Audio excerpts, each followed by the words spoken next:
కలవడానికి జగన్మోహన్ రెడ్డి వెళ్ళినప్పుడు press meet పెట్టినప్పుడు ఎక్కడ కూడా పవన్ కళ్యాణ్ పేరు మాట్లాడలేదు.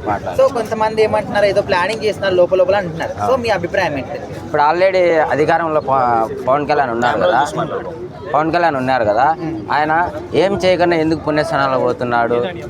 ప్లస్ ఏదంటే ఇప్పుడు పథకాలు ఏమీ రావట్లేదు.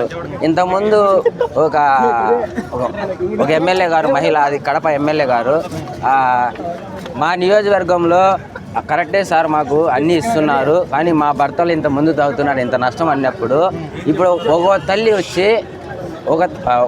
ఒక మహిళకు వచ్చి ఒక నెలకు 1500 ఇస్తామని చెప్పారు. ఇప్పుడు ఇన్ని నెలలుగా ఇవ్వట్లే. అది ఎవరిస్తారు? అది ఎంతమంది మన ఒక నియోజకవర్గంలో ఎంతమంది మహిళలు ఉన్నారు, వాళ్ళకి ఎంత అమ్మఒడి ఉన్నది. అమ్మఒడి ఇంతవరకు కూడా ఏ మాటకి ఎప్పుడు ఇస్తున్నారు అని కూడా చెప్పట్లేదు. యాక్చువల్గా పాయింట్ అది కాదు. ఇప్పుడు ఇన్ని రోజుల పాటు ఎప్పుడు మాట్లాడినప్పుడు కూడా పవన్ కళ్యాణ్ తీరుతూ ఏదో విధంగా టార్గెట్ చేస్తూ మాట్లాడేవారు, కానీ ఇప్పుడు మాట్లాడట్లేదు. ఎందుకు ప్లాన్ చేస్తున్నారా? ఇప్పుడు తమ నాయకుల్ని తమను కాపాడుకునే పరిస్థితిలో ఉన్నారు కాబట్టి అతని గురించి మాట్లాడలేదు. ఆ మాట్లాడే వచ్చే సమయం వచ్చినప్పుడు 2.0 కాదు 4.0 కూడా బయటకు వస్తారు. లేదు, ఆయన భయపడే ప్రసక్తే లేదు. ఒకటి గుర్తు పెట్టుకోండి, ఆయన కడపే, నేను కడపే. భయం అనేది కడప జిల్లాలోనే ఉండదు. పోతే పోతాం, లేదా అంతే మాకు తెలుసు. ఈసారి అసలు జైల్లో వేయలేరు, వేసుకునేదానికి ట్రై కూడా చేసుకోమని చేయలేరు. ఆ ప్రయత్నం చేస్తే మళ్ళా 10 ఏళ్ళ పాటు మళ్ళీ జగన్మోహన్ రెడ్డి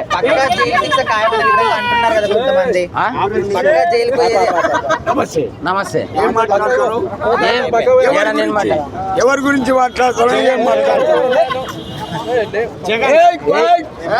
జగన్మోహన్ రెడ్డి ఎవర్రా వాడు? ఎవర్రా? మాజీ సీఎం.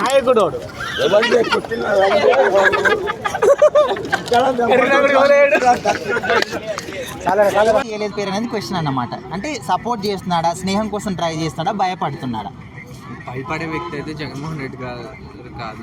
ఎందుకంటే అంత భయపడే వ్యక్తి కాదు. ఎందుకంటే పిఎం లెవెల్లో కాంగ్రెస్ ప్రభుత్వంలోనే ఎన్నో ఇబ్బందులు పడితే దాటుకుని వచ్చినాడు. అంత జగన్మోహన్ రెడ్డి అంత భయపడే వ్యక్తి అయితే కాదు. ఓకే, అంటే ఇప్పుడు 2-3 రోజుల నుంచి బయట తిరుగుతున్నారు కదా జగన్మోహన్ రెడ్డి, ఎక్కువ సపోర్ట్ వస్తుంది అనే విధంగా కొంతమంది అంటున్నారు. సో నిజం అనుకోవచ్చా?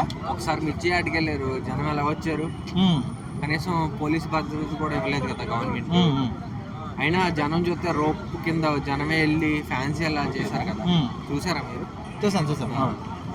సో నెక్స్ట్ నమ్ముతున్నారా?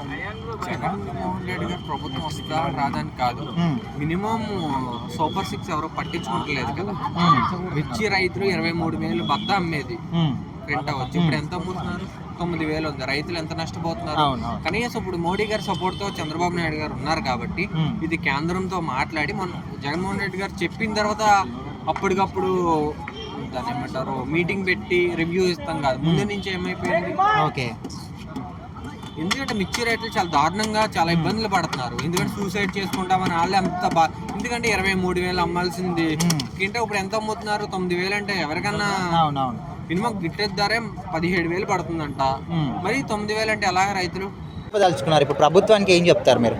ప్రభుత్వానికి ముందు ప్రతి దానికి రైతు మీద దృష్టి పెట్టాలి, ప్రతిది మద్దతు ధర ఇవ్వాలి. ఎందుకంటే రైతులు పాడైపోతే ఏది ఇప్పుడు దళారులు అన్నది వ్యవస్థ అన్నది వచ్చేస్తుంది. మొన్నటిదాకా దళారు వ్యవస్థ లేదు జగన్మోహన్ రెడ్డి గవర్నమెంట్లో. డైరెక్ట్ గవర్నమెంటే ప్రైస్ కొంటామని ఇలాంటి చర్యలు మళ్ళీ తీసుకోవాలి. ఏ గవర్నమెంట్ వచ్చినా సరే, ఇప్పుడు ఈ గవర్నమెంట్ ఆ గవర్నమెంటే కాదు, మిర్చి ఎందుకు రేట్ డౌన్ అయింది, దానికి ఉన్న ప్రికాషన్స్ ఏంటి, కేంద్రంతో మాట్లాడి దాన్ని పెంచాలి కదా. ఇప్పుడు పసుపు బోర్డు పెట్టారు తెలంగాణలో, అది ఎలా జరిగింది? మద్దతు ధర లేకపోవడం వల్ల అరవింద్ గారు బీజేపీ లీడర్ ఆయన మాట్లాడి తీసుకొచ్చడం జరిగింది. అలాగే ఇప్పుడు బీజేపీ ఫుల్ సపోర్ట్ తో ఉన్నారు కాబట్టి చంద్రబాబు నాయుడు గారు ఖచ్చితంగా మాట్లాడి మిర్చి యాడ్కి సంబంధించి ఏ మైనస్లు జరుగుతున్నాయో ప్లస్ చేయాలని కోరుతున్నాం.